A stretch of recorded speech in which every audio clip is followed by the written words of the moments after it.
প্রিয় ভিউয়ার্স, আসসালামু আলাইকুম। বার্ডস কিনোর পক্ষ থেকে শুভেচ্ছা ও স্বাগতম। আশা করি সবাই ভালো আছেন। আজকে আমি আপনাদের জানাবো পাখি কিভাবে টেম করবেন, অর্থাৎ পোষ মানাবেন। তো ভিউয়ার্স, আপনারা যারা এখন আমার চ্যানেলটি সাবস্ক্রাইব করেননি তারা আমার চ্যানেলটা সাবস্ক্রাইব করে রাখুন এবং পাশে থাকা বেল বাটনে ক্লিক করুন। তাহলে আমাদের নতুন নতুন ভিডিওগুলি সবার আগে আপনার নোটিফিকেশনে পৌঁছে যাবে। টেম করা। টেম শব্দের আবিধানিক অর্থ হলো আয়ত্তে আনা। আমাদের সবারই ইচ্ছা থাকে যে আমার কমপক্ষে একটা পাখি টেম থাকবে, কিন্তু ইচ্ছা থাকলেও অনেকের উপায় থাকে না, কারণ অনেকে জানেন না কিভাবে পাখি টেম করতে হয়। তাই সেই টেম পাগল পাখালদের জন্য আমার আজকের ভিডিও। আজকে আমি সবগুলো পয়েন্ট বলবো, আশা করি টেম করার ব্যাপারে অল্প বিস্তর ধারণা আপনারা পাবেন। সর্বপ্রথম টেম করতে হলেই যে হ্যান্ড ফিডিং বেবি লাগবে সেই মানদাতার আমলের চিন্তা বাদ দেন। 2, যে কোনো বয়সের পাখি সেমভাবে টেম হয়। পাখির বয়স 1 মাস বা 1 বছর এটা কোনো ফ্যাক্ট না। 3, বাচ্চা বড় বা যেই পাখি টেম করতে ইচ্ছা হয় সেই পাখিকে আলাদা করে একটা খাঁচায় রাখবেন। 4, প্রতিদিন সেই পাখিকে প্রথম দিকে কমপক্ষে 1 ঘন্টা, টেম হয়ে গেলে কমপক্ষে সেই পাখিকে 10 মিনিট সময় দিন। 5, পাখির খাঁচাটা আপনার রুমে রাখুন যাতে পাখিটা আপনাকে সহজে অনেক সময় দেখতে পায়।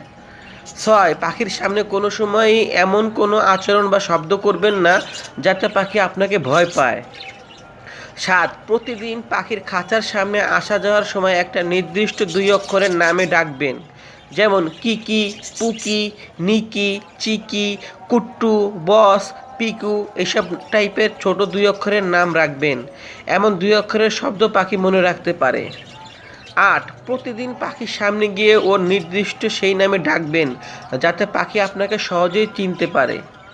9, নাম ধরে ডাকার পাশাপাশি একটা নির্দিষ্ট শীষও দিতে পারেন। 10, টেম করার প্রথম দিকে পাখিটার খাঁচায় হাত ঢুকিয়ে কিছুক্ষণ বসে থাকবেন যাতে পাখির আপনার হাতের উপরে ভয়টা কাটে।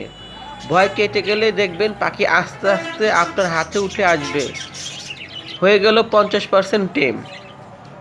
11, প্রতিদিন রাতে পাখির খাঁচা থেকে খাবার সরিয়ে রাখবেন। 12, সকালে হাতের তালুতে খাবার নিয়ে আপনার হাত খাঁচার ভিতরে রেখে পাখিকে আপনার হাত থেকে খেতে অভ্যাস করান। 13, কয়েকদিন এভাবে করার পর ঘরের দরজা জানালা বন্ধ করে পাখিকে খাঁচা থেকে বের হয়ে আপনার হাত থেকে খাবার খেতে অভ্যাস করান।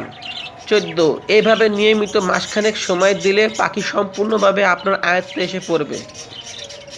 15, পাখিটাকে প্রতিদিন খাঁচা থেকে বের করে ঘরে থেকে ছেড়ে উড়তে দিন। 16, পাখিটাকে প্রতিদিন নাম ধরে ডাকতে ডাকতে আপনার হাতে এসে বসার আহ্বান করবেন। 17, প্রথমে কাছ থেকে এবং আস্তে আস্তে দূর থেকে পাখিটাকে আপনার হাতে এসে বসার জন্য ডাকবেন। 18, আর পাখিটা যদি আপনার হোমবিট বেবি হয় তবে হাতের ভয় কাটাতে হয়তো এক্সট্রা সময় লাগবে না, কিন্তু বাকি সব প্রসেস একই। সব ধরনের পাখিকে টেম করার প্রক্রিয়া একই। আশা করি এই ধাপগুলো অনুসরণ করলে পাখিকে খুব সহজে আপনি টেম করতে পারবেন। তো ভিউয়ার্স, আশা করি টেম করার জন্য যথেষ্ট তথ্য আপনাদের দিতে পেরেছি। আগামীতে পাখির বিষয়ে আরও ভালো কিছু তথ্য আপনাদের জানাবো, তাই এই চ্যানেলটি সাবস্ক্রাইব করে আমাদের সঙ্গেই থাকুন। আর ভিডিওতে একটা লাইক দিয়ে ভিডিওটি আপনার ফেসবুকে শেয়ার করুন। সবাই ভালো থাকবেন, পাখির প্রতি যত্ন নেবেন। আজকে এই পর্যন্তই। আল্লাহ হাফেজ।